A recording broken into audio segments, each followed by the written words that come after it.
Hi, everybody. Welcome to the panel session for Data Science in the News. It's a very warm welcome to everybody who's joined for this. It's our 8th webinar in our Data Science in the News series, jointly hosted by the Queensland Academy of Arts and Sciences and Queensland University of Technology, QUT, Centre for Data Science. So my name's Kerry Mangerson. I'm the Director of the Centre for Data Science, and I'll be moderating this webinar. Even though we're all experiencing this meeting online, we're all standing on the lands of Australia's First Nations owners. And so I'd like to start by acknowledging the Turrbal and Yagara people as the First Nations owners of the lands where QUT now stands, and pay my respects to their elders, their customs and the creation spirits. I recognise that these lands have always been places of teaching, research and learning. So QUT acknowledges the important role that Aboriginal and Torres Strait Islander people play within the QUT community. And I'm sure that all of you would echo those same comments and sentiments and respects for people from your places as well. So welcome everybody to this, this session. In a non-COVID world, we would all be excited. We'd be so excited right now because the Olympics would be on. We'd all be talking about the Olympics and how Australia is being champions of the world. We'd be voting for our favourite teams. We'd all be so inspired by sport. Unfortunately, it's a COVID world, and so we have to wait a little while for that, but we can still be enthusiastic and we can still celebrate and we can talk about sport. And so this session today is about called Going for Gold. And what we want to focus on, in being the Data Science in the News session, is data science and elite sport. So what has data and data science got to do with sport?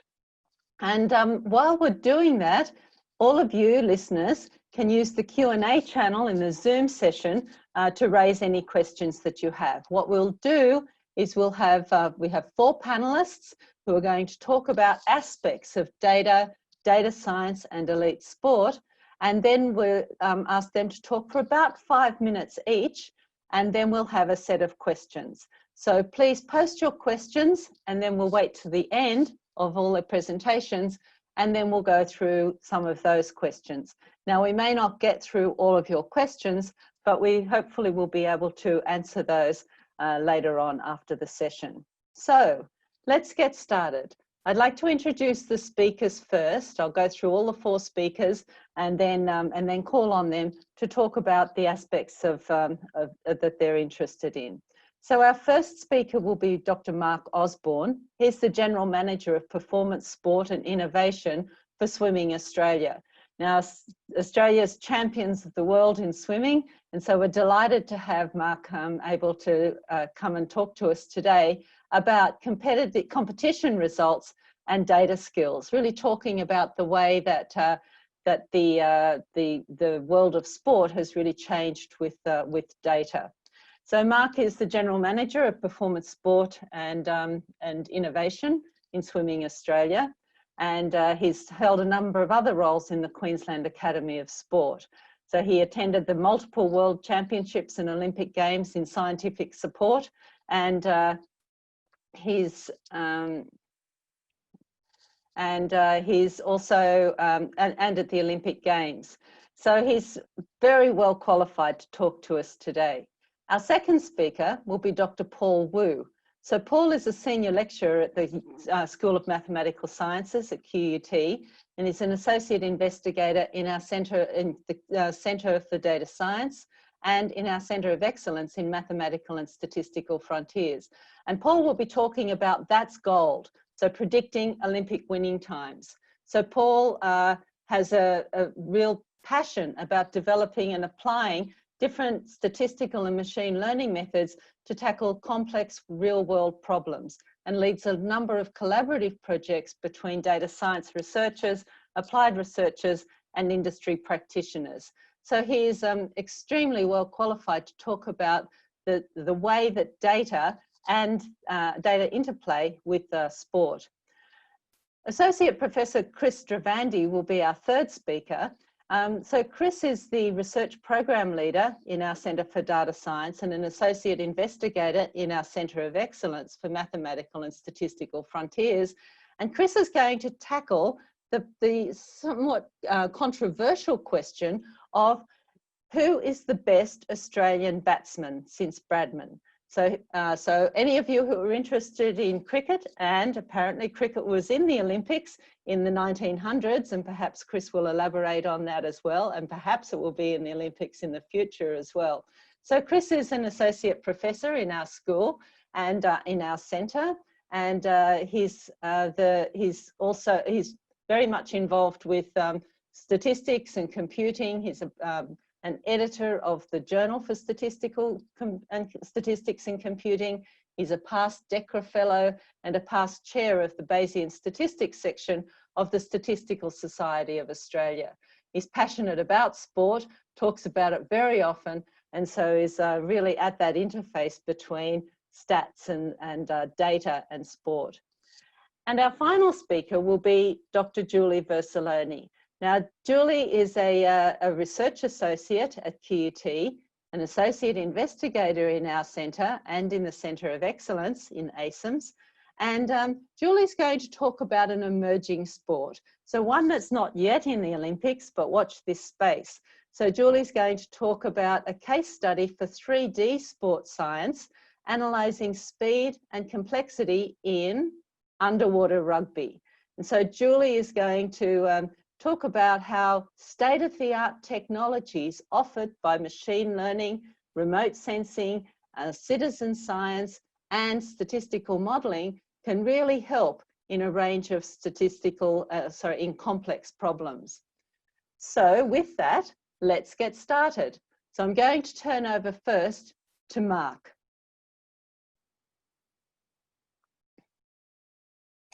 Oops. Thanks very much, Kerry. I'll just share screens.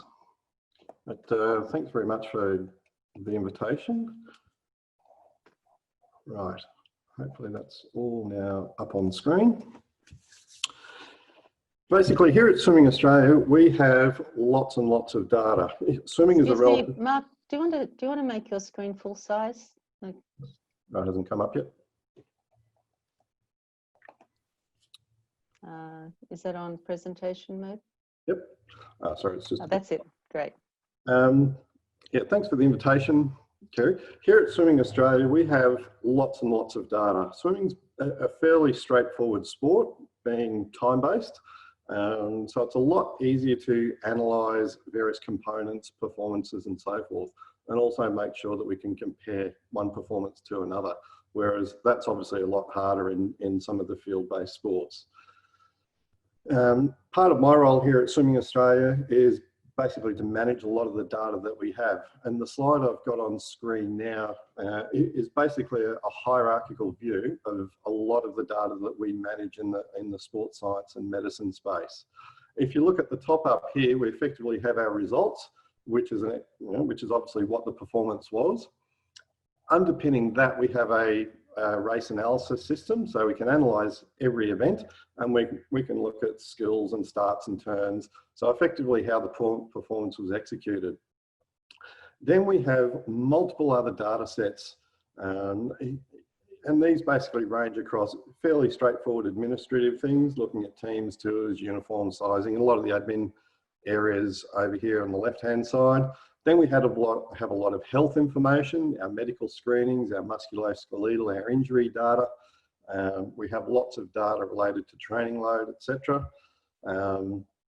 We use wearable technology these days, and we also have inertial sensors providing information on how much a swimmer actually does in the pool, and the technology is actually improving, so we're getting a lot of other information outside of the pool as well, things like sleep and what they're doing in the gym.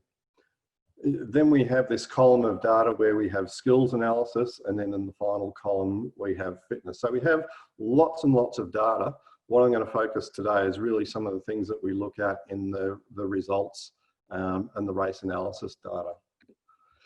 So one of the most important things is we effectively need to rank our athletes. And whilst the background writing in this is straight off our website, really one thing we have to do, and all sports in Australia have to do, is categorise our athletes. And we do that for a number of reasons, because these athletes receive federal government money. So we have to make sure that everyone's categorised accordingly, and there's similarities across sports. So effectively, we have our athletes categorised, and crudely it's basically based on a Category 1 athlete as a medalist, a Category 2 athlete as a finalist, Category 3 if you're a team member, 4 for squad members, and elite juniors listed as Category 5s. So here at Swimming Australia, we use this sort of the concept of categorisation for a number of things. Not only do the government do it for looking at athlete funding, but a lot of the state institutes of sport, Queensland Institute of Sport, Victorian Institute of Sport, etc., use this list to basically work out how they're going to support athletes. So we have a top-down approach. So those that are medalists and finalists, etc., at world events will receive the bulk of the support, whereas elite juniors who haven't yet performed on the international stage will receive less money, less funding, less support until they sort of progress through the ranks onto teams.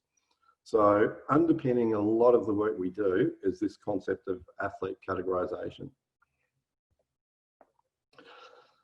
Another concept I just want to touch on today is, and this is really a motto that we have at Swimming Australia, is are we swimming at our best when it matters? It's all very well swimming fast in April when teams used to be selected, but not necessarily swimming fast enough at the Olympic Games.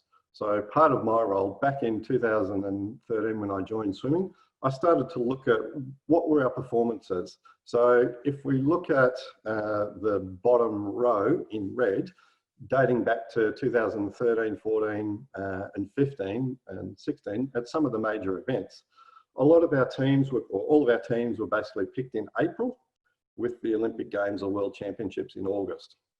And what we used to find that only around 1/3 of the athletes would actually improve from April to August. Now there's lots of reasons for that. Sometimes the athletes make the team and then they think they're rock stars and they'll basically back off training because they've already got the tracksuit and they don't do enough work. Other times, and they'll get sidetracked by signing endorsement deals, too busy taking photos and Instagram these days, and sponsorship deals rather than focusing on training. Sometimes coaches look at it and go, well, if we did X amount of training to get you onto the team, if we do 2 times X, we'll go twice as fast. Invariably, that puts an athlete in a hole and they don't necessarily perform when it matters. So we looked at the Americans who used to have their trials 4 weeks prior to the Olympics, and their conversion was generally around 80%. So they're already swimming fast to make the American team. So a month later, they can swim a little bit faster still. So in 2016, we used all of this data and evidence to actually change our selection trials. So for the last 3 years, we've moved our selection trials to 5 weeks before the major event, be that Commonwealth Games, Pan Pacs or World Championships. And you can see we've started to increase our conversion rates. So now it's up around 60% plus are actually swimming faster when it matters. So I think our coaches have still got a little bit to learn, but at least we know that when athletes are swimming fast in June, July, they should still be swimming fast in July, August by the time the major event comes around. So that's certainly a motto that we sort of try and live and breathe here at Swimming Australia, of winning when it matters. The last slide I think I'll probably have time to show is out of our race analysis system. So this is a new system that we've developed. This is all publicly available race footage from last year's World Championships. So what we have here is there's basically 2 lots of information on each bar, I suppose you'd call it. So if we look up the top at Caleb Dressel, what we have here is with the crosses are effectively every stroke. And with the colours are effectively a velocity heat map. So if we look at the strokes, you can look at someone like a Kyle Chalmers who finished 2nd, has a very sort of lopsided stroke. Whereas if we look at this person down here who finished 6th, he was very even. So he was very symmetrical left to right, whereas someone like a Kyle Chalmers back up here and so forth has a very lopsided stroke. Caleb Dressel, the American athlete who won, didn't have anywhere near as lopsided, but we can see at about the 15-metre mark, we can see that he puts his head down, basically doesn't take another breath, and his stroke is perfectly symmetrical from side to side. So we can use this sort of data to look at pacing strategies and tactics and breathing tactics and so forth. The other interesting information on this slide is the heat map. So the colours represent velocity, with the darker colours down here representing slower velocity, the brighter colours representing a high velocity. So Caleb Dressel was the American athlete who won. Kyle Chalmers was the Australian athlete who finished 2nd. And you can see he's got higher highs and lower lows than Caleb Dressel's. So because of his almost galloping style of stroke, he sort of accelerates, decelerates, accelerates, decelerates. Whereas you can see Caleb Dressel is much more that sort of, green-blue colour, whereas with Kyle, we basically go from bright yellow to black. We're now using this sort of information to look at, well, what can we improve in Kyle's race strategy to get his swimming more efficient? Because if he can be more efficient, he might make up the 300s or 400s, the 800s that basically the cost in the race. So that's probably a very quick snapshot of some of the data that we use from the competition. And there's a whole host of other metrics we can get out of this, but they're probably 2 very visual ones that our coaches really like. And I think there's a lot of opportunity to do some really in-depth modelling down the track. And I'll probably leave it there, Kerry. Oh, thanks very much, Mark. It's fascinating to see the kind of data that's now involved in swimming and in elite sport. So with that in mind then, I'd like to invite Paul to talk about predicting winning times. So, can we predict the Olympic winning times? How fast do I have to swim or run or whatever event I'm in? What are my swimming times? What do they have to be, or my winning times? Thanks, Kerry. Just firing up my slides here.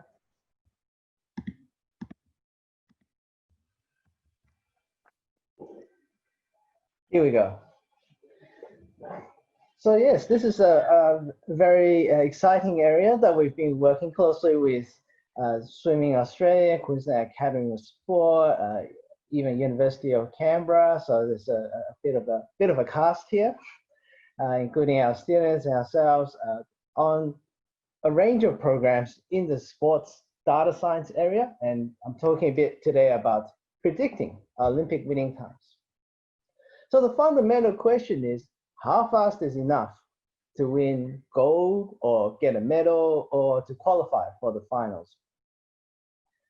And what we're doing here is analyzing trends in race results to be able to make these predictions. So if we look at winning times over the years, with showing here the women's 400-meter freestyle as an example, back in the 1920s it was something almost 6 minutes, right? Whereas today it's something around under 4 minutes. It's been a huge change. So one of our first jobs actually is to find what are the clusters of years with similar rates of improvement? Like how far back can we go and still get informative data about winning times? And it turns out by using Gaussian mixture modeling, so one of the classic methods in data science, we're able to find that from roughly the late 80s to today is the period that we can use. And this is remarkably consistent across a range of events. So here, if we zoom in to the recent years from the late 1980s to today, here's showing here for the men's 50-meter freestyle, the first place time in brown down the bottom, the third place time in red, and the qualifying time.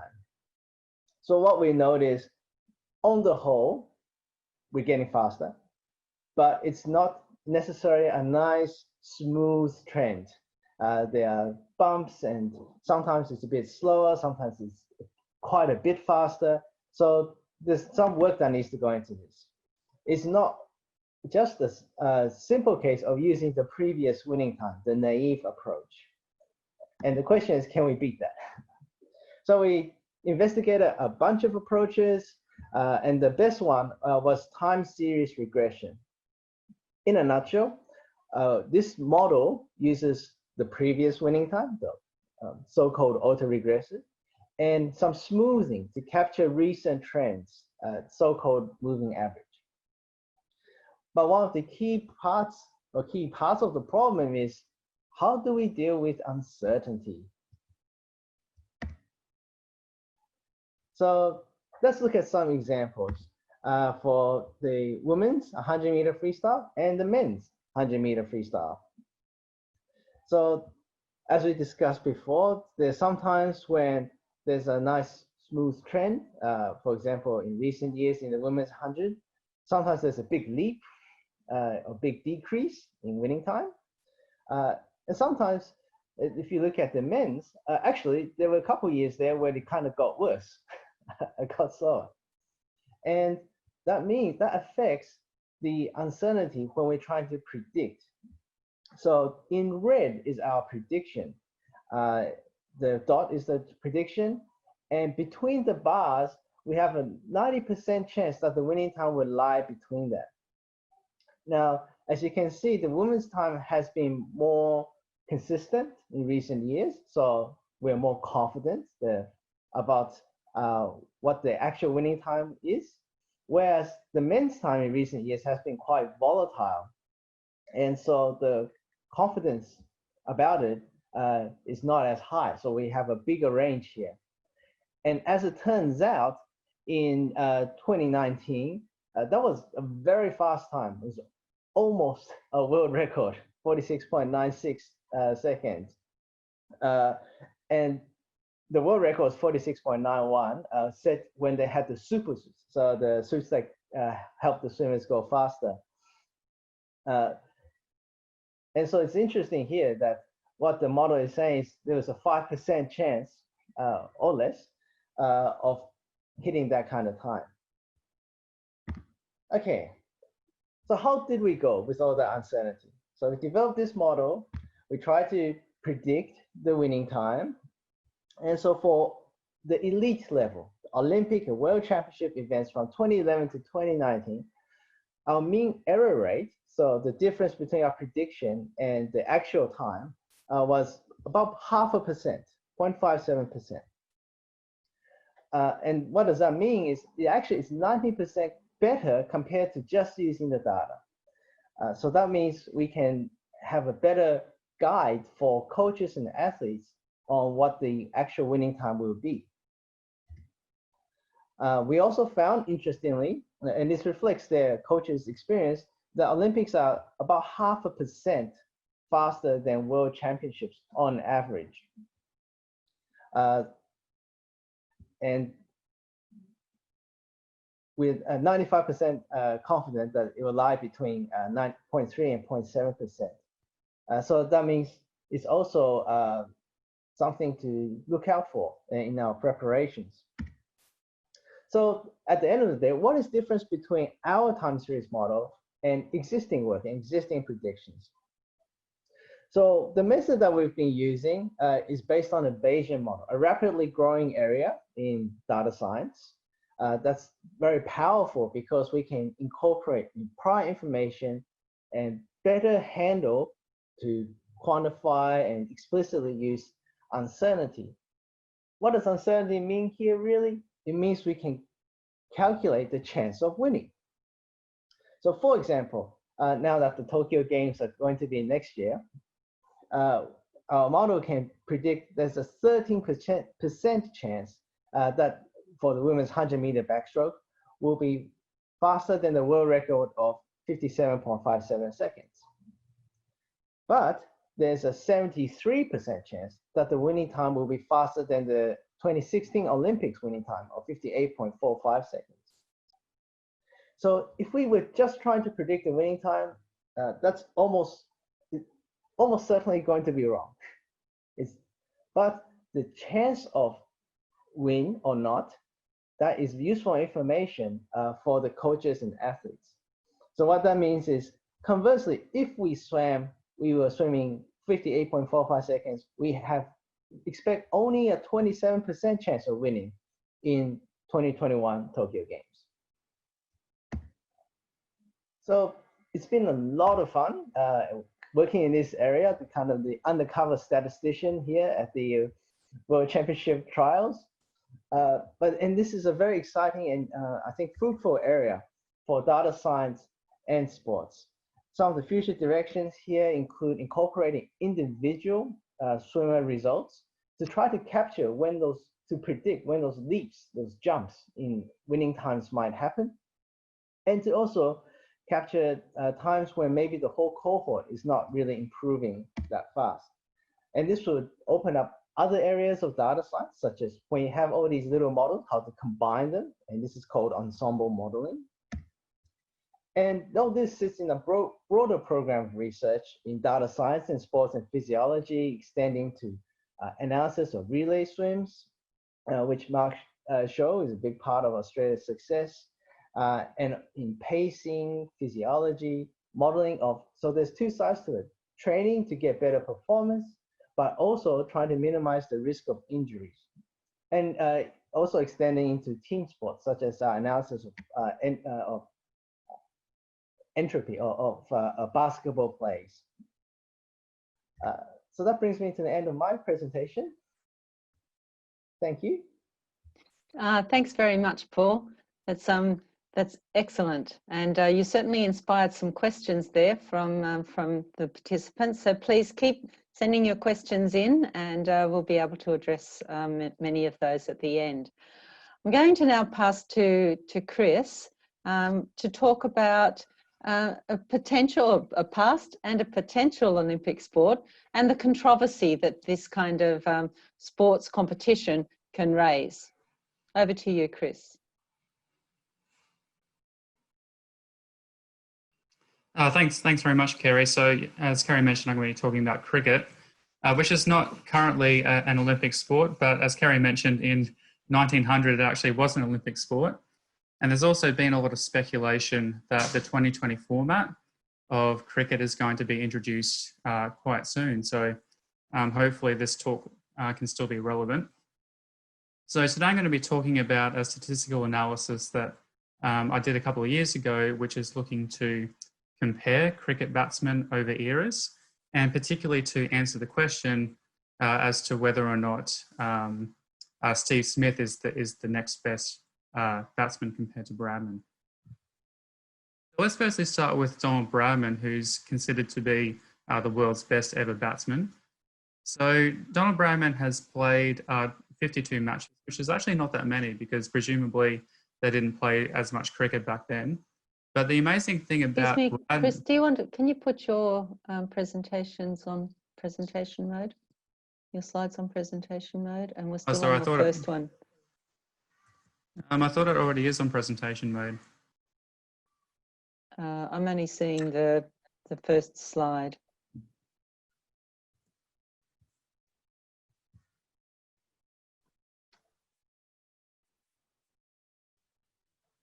It's okay, you can continue like that if you wish. Is that all right? Maybe. Can you see that now? Yes, now we can, yep. That's fine, thank you. So the amazing thing about Bradman was his batting average is 100, which no other player has really managed to get close to since. He scored 29 Test centuries, which is quite incredible given that he's only played 52 matches. He has a top score of 334, which actually a lot of players have surpassed since then. But it's just the number of scores that he got around 300 was quite incredible relative to the number of games that he played. Now moving on to Steve Smith. So the interesting thing about Steve Smith is he actually started out as a bowler. So he was introduced into the Australian cricket team more or less as a leg spin bowler who could bat a little bit. But In 2014, his batting average was around 80, which is quite amazing. So even the top batsmen in the world would struggle to get an average around that. And so people started to take notice of this and think, well, maybe this guy can bat. But at the same time, it's not unusual for one player to just have a really lucky year. So people were maybe thinking, oh, okay, Steve Smith got lucky this particular year. But in the following year, his average was around 75, which is also really good. So people are really starting to take notice now. And, you know, maybe this is not a fluke. Maybe this guy can really bat. And then in 2016, his batting average was around 70. So at this point, people were saying, you know, Steve Smith, he's currently the best batsman in the world. This guy's really good. And then in 2017, his batting average was around 75. So at that point, this is just an incredible run of scores. So people were asking at this point, is Steve Smith actually the best cricket batsman that Australia's ever had since Bradman? And you kind of get an idea about how good Bradman was, because there's a word that's named after him, Bradman-esque, which is used often in various contexts. So I just wanted to mention briefly that this analysis was done prior to the sandpaper scandal. So in this scandal, one of the senior players at the time, David Warner, instructed a more junior player, Cameron Bancroft, to apply sandpaper to the cricket ball in order to try to change its condition to try to help Australia win the game, which is obviously legal. So Steve Smith was actually the captain of the cricket team at the time, and he knew that this behaviour was going on but didn't actively stop it. So as the captain, he should have really stepped in and stopped this kind of behaviour. So it turned out that these players got banned for about 12 months or so. And it was all pretty stupid in the end, because Australia ended up losing that game by a lot. So, so even with the cheating, they still lost by quite a lot. So it wasn't really necessary for them to try to cheat. And also just throwing in a couple of photos of my dog here, which are unrelated to the scandal, but I thought I'd just throw those in anyway. Okay, so this is the data that I used in order to conduct the statistical analysis. So each of these circles here represents a player. On the x-axis, we have the decade that they played in, that they played most of their cricket. And then on the y-axis, we have their batting average. So we can see that Donald Bradman's data point is way off the charts here. It's all the way up here. So we can see that, and we certainly don't need a statistician to tell us that clearly Donald Bradman is the best that we've ever had. And we have Steve Smith sitting over here. And so this is actually quite high relative to the other scores, which kind of sort of sparked this question. Okay, so this is effectively how the method works. So firstly, we fit some kind of smooth curve through the data in order to try to capture the trend. So as we can see that, generally speaking, it appears that over time, batting has become easier. So this might be due to a variety of reasons. For example, the pitch conditions may be better for batting these days. The grounds are getting smaller. So various sort of aspects like that may be contributing to this overall trend.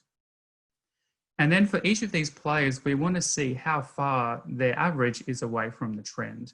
And this gives us a score for each of the players. So for example, in order to get a score for Steve Smith, we take his batting average and we look at the difference between that point and what the trend is at that particular point. So we want to compare his score relative to other scores around the same era. And so the method also does an adjustment in terms of how many games that they played. So if the player hasn't played many games, then the score is going to naturally shrink down. So the idea behind this is that the analysis is going to favour the players who have played more games. So if a player has managed to produce really good scores over a much longer period of time, then they're going to get a higher score.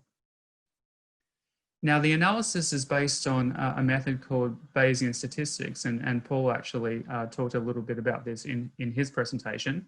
Now, the great thing about Bayesian statistics is it allows us to quantify the uncertainty. So not only does this method produce an individual score for each of the players, it also gives us a measure of the uncertainty in their score. And these are the results that we get for the top 15 players as determined by my method.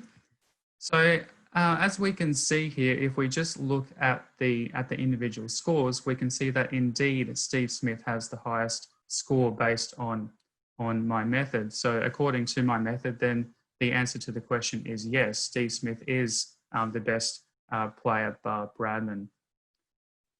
But as I mentioned before, we not only get the raw score, but we get an uncertainty quantification on the score. So we get not only the score, but we also get an interval for the score. And we can actually see that there's a fair amount of overlap between these intervals. So even though there's some argument that Steve Smith is the best player, bar Bradman, given that there's a lot of overlap in these intervals, it's hard to definitively say that yes, Steve Smith is definitely a better batsman compared to the others on this list.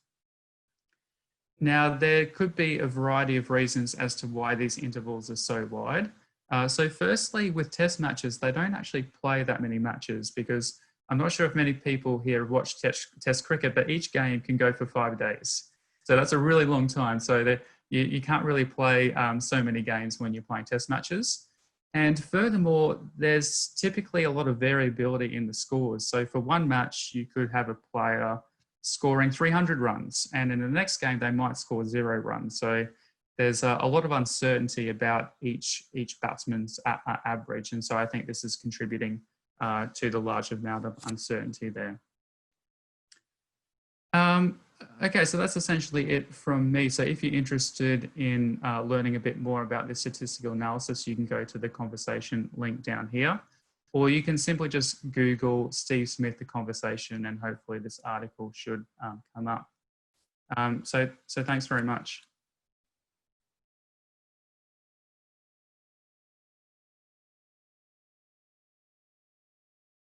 Thanks, Chris. I'll just get rid of this thing here. Right, so I'm fairly disappointed that I'm not going to make the swimming team, and I'm absolutely sure that I'm not going to make the cricket team.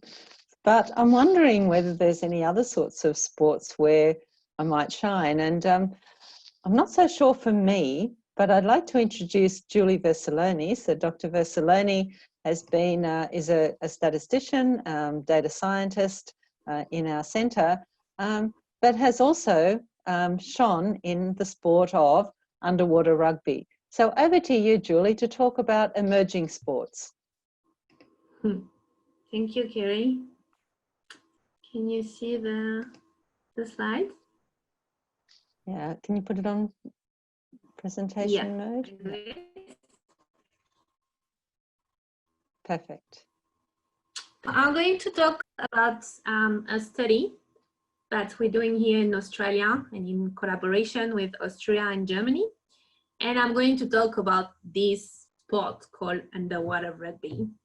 So I don't have much time to go into much details, but I'm going to show you a video to give you a bit of flavor of what it is. So it plays in the pasar obstáculos nunca ha sido un problema para nosotros. 6 against 6 with fins, mask and snorkel. Cuando entro al agua se me olvidan todos los problemas. Fast in every direction, up and down. And then the sport is a lot of speed, swimming, team strategy, and the ultimate goal is to score in the opposite basket. Somos la selección Colombia de rugby subacuático. And so por falta de apoyo internationally, rugby it's played mostly in Europe and in Scandinavia country, but also really present in Turkey, Colombia, and it's expanding here in Australia. So currently rugby is playing in in all the biggest cities all across Australia. So a few years ago, like one of the rugby player in the ingenious rugby player in Australia, developed a small sensor to collect data underwater. So the sensor is really small, like the size of the 2 euros coin. And it's so small that it can be like where beneath the ear protections of the cap. So individual players can play, train, or play competitions with it. And the sensors is Bluetooth, so connected to an app on the phones where it can collect like different types of data, like the time spent underwater, the number of times, which is interesting for an individual player, but also we can use this data for a full team. So having a team perspective and looking at the team perspective, so you could see like this kind of visualization. So that's the 3 different positions that it's playing underwater rugby. And we can collect informations for each of these positions. We have informations about the time spent underwater, the depth, and also the accelerations.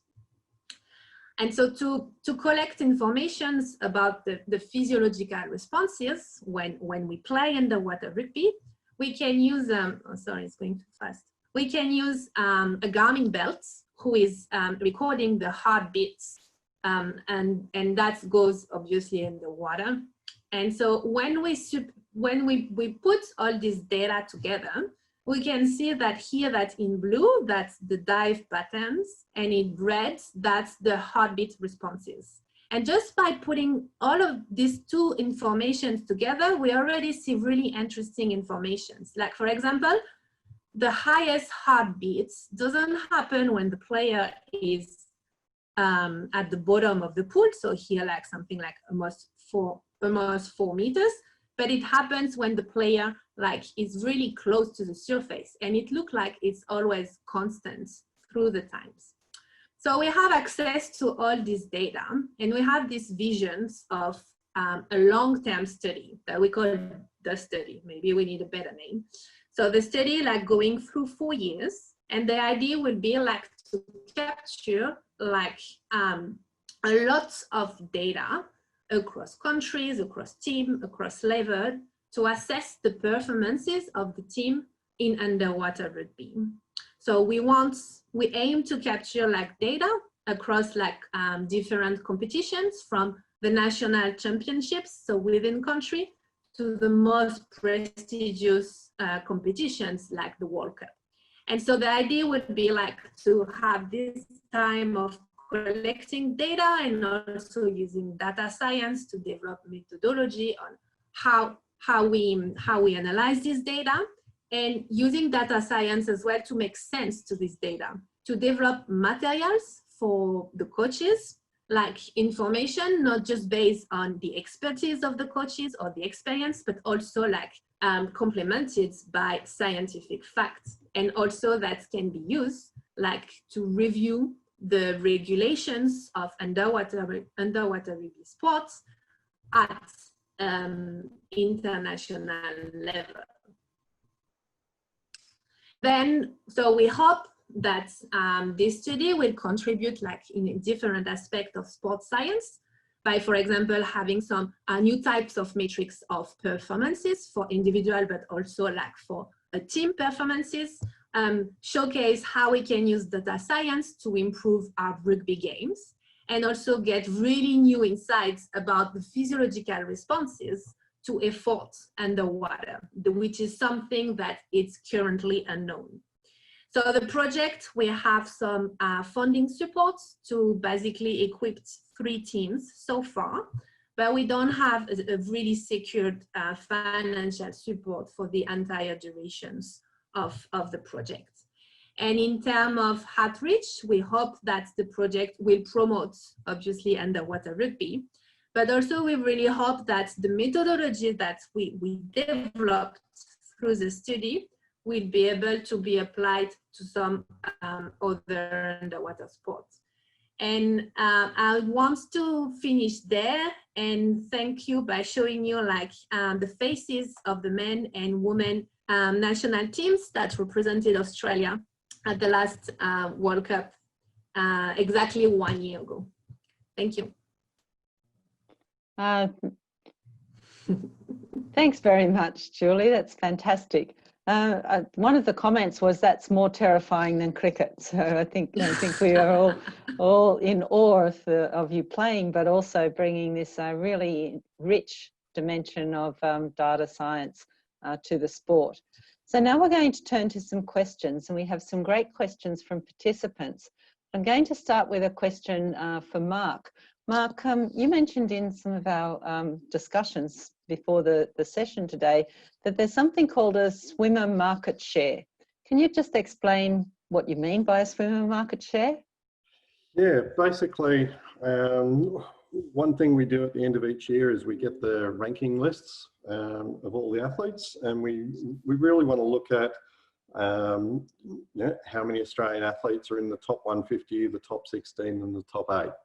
And a lot of that information, we can see at the moment we've got basically 3 or 4 women in the top 16 of the 100-metre freestyle.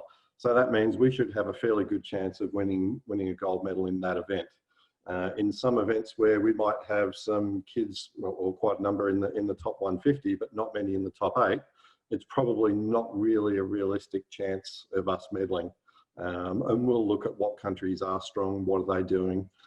So that's one of the aspects we look at in terms of market share, is who are the strong nations and what are their depths and how do we compare across the events. Okay, thanks. And in the last, say, decade, has the type of data that you use and the reliance that you have on data and the analysis of those data changed? Yeah, it has. We have a real mantra of we want to make sure all of our decisions are evidence-based. We hear coaches who've been on pool deck for 20 or 30 years. They've got all this anecdotal evidence, but we want to make sure that we've actually got the numbers to back that up. So that's actually part of my role, and that sort of goes back to that first slide I put up where we had, we've got probably 20 different data sets across various aspects of the business, and we use those to reflect on how's training going, how's competition going, are our strategies working, is training effective, where are our strengths and weaknesses and opportunities. Okay, thank you. So talking about player performance, one of the major issues, I guess, of many issues, but a major one is sports injuries and player injuries.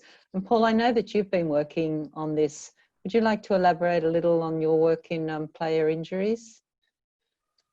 Sure, Kerry. So yeah, this is certainly a new area that we've been getting into. Some initial work with West Coast Eagles on recovery from injuries and whether that can lead to subsequent injuries.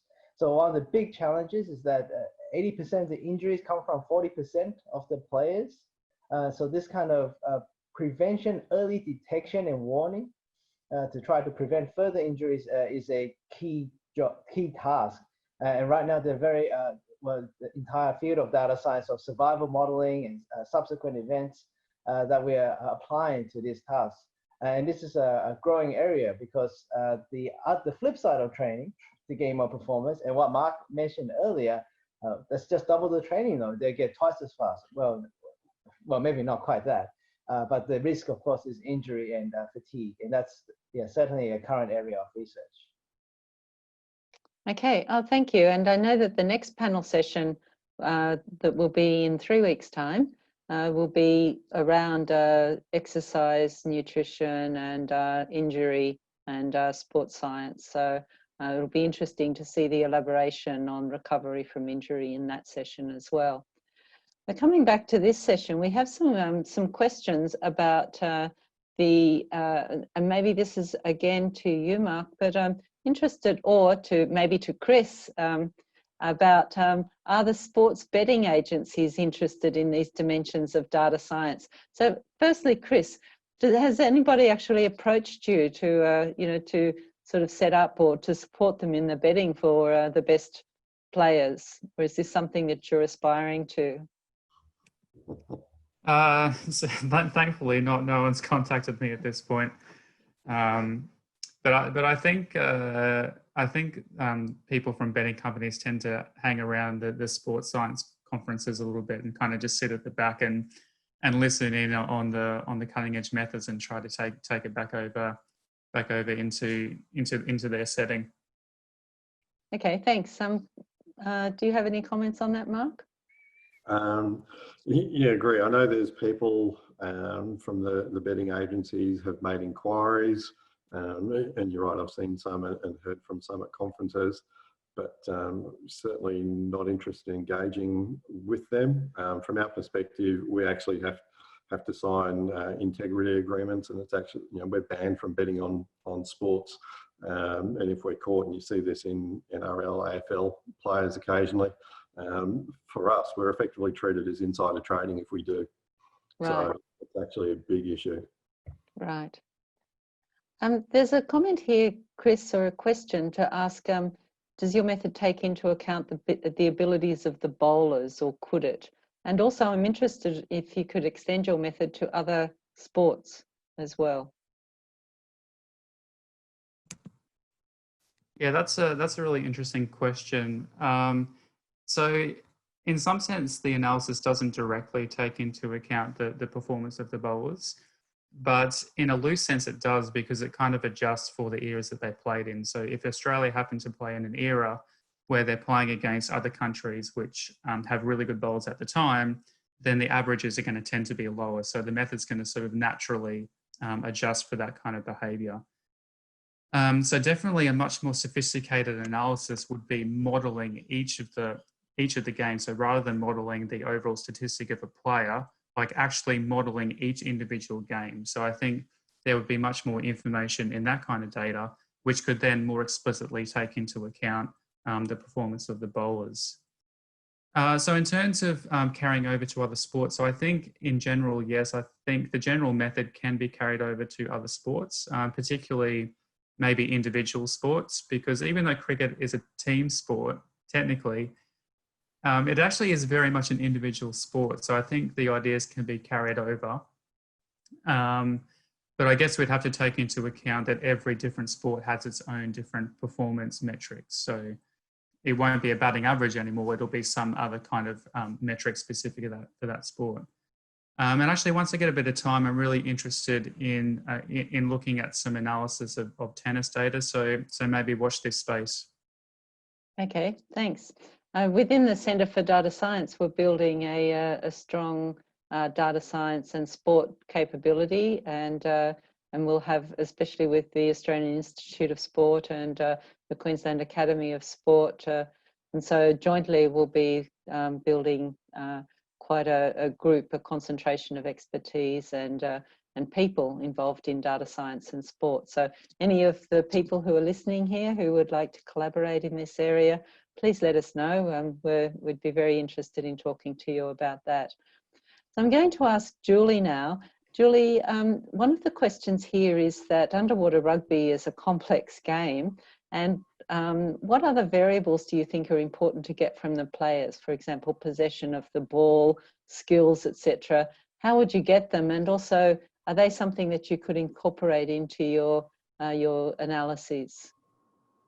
Yeah, definitely. The way that the type of modelings we want to apply, we not just consider for the time and the things that the sensor are recording, but also consider like for the types of player. So what we aim that for each player, having informations about the age, the genders, the experiences, since how long they play rugby, and even some types of like what types of fins they use, for example, and with the modeling approaches that we want to use, we'll be able like to tease apart all these different effects to see what contributes the most like to a performant player and a performant team.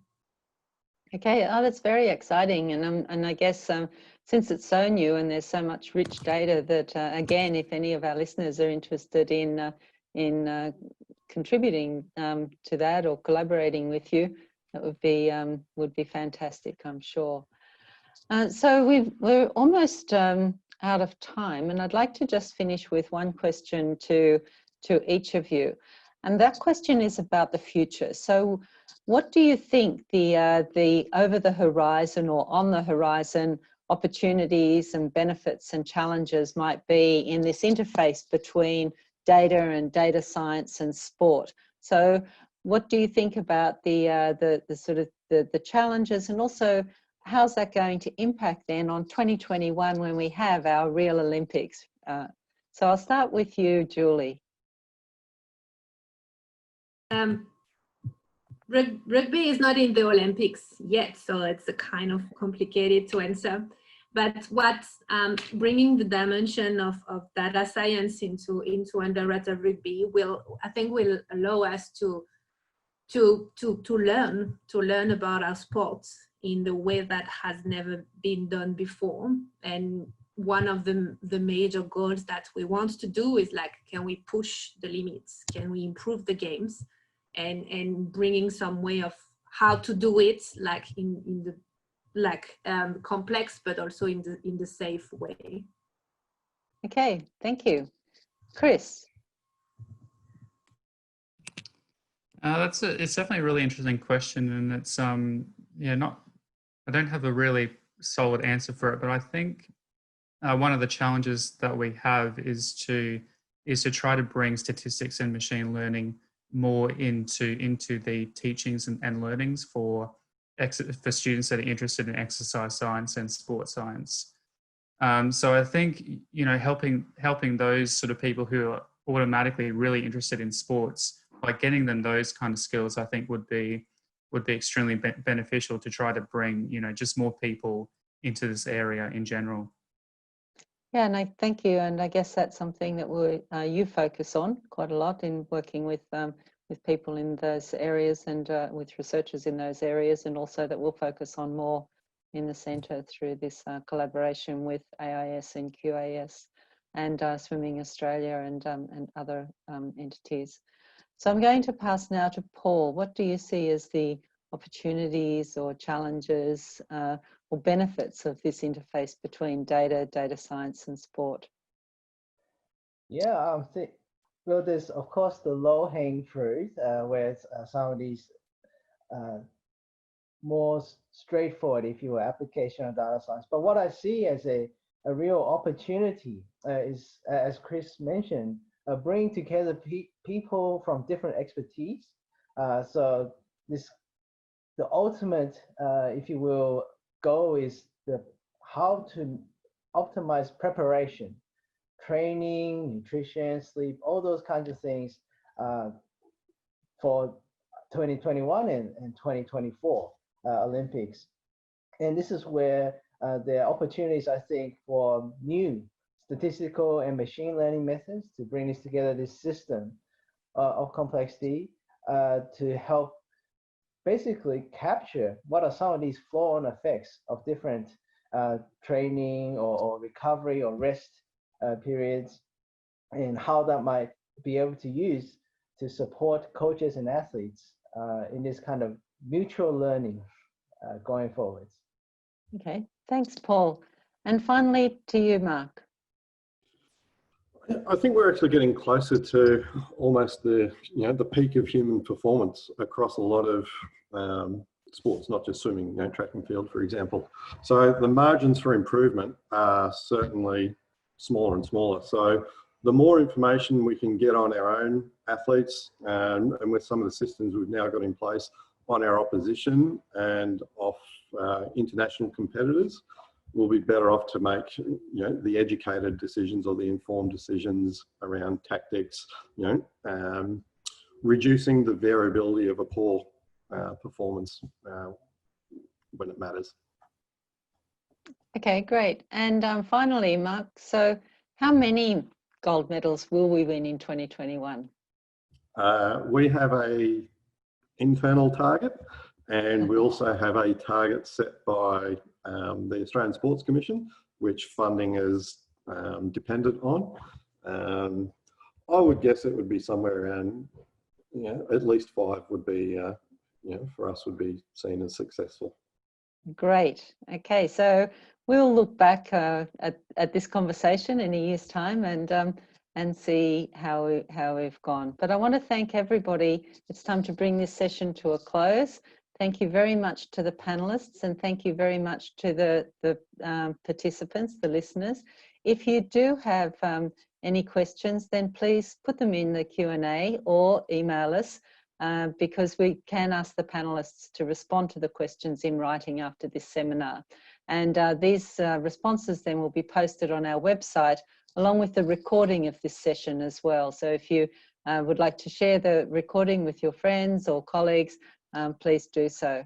Panelists, on behalf of all our listeners, I want to thank you for your time and your insights. And I'd also like to thank the Queensland Academy of Arts and Sciences and the QUT Centre for Data Science and for initiating and for running and for hosting these seminar series. A special thanks to our colleague Joyce Wang for all the technical support and the brilliant work behind the scenes. The next Data Science in the News session is scheduled for Friday the 21st of August, and that will be on extending the topic from professional sports to the broader topic of physical activity, exercise, nutrition and sport. So more details will be released closer to the date on the QUT Centre for Data Science website, or you can follow us on QUT Data Science on Twitter. Until then, go well.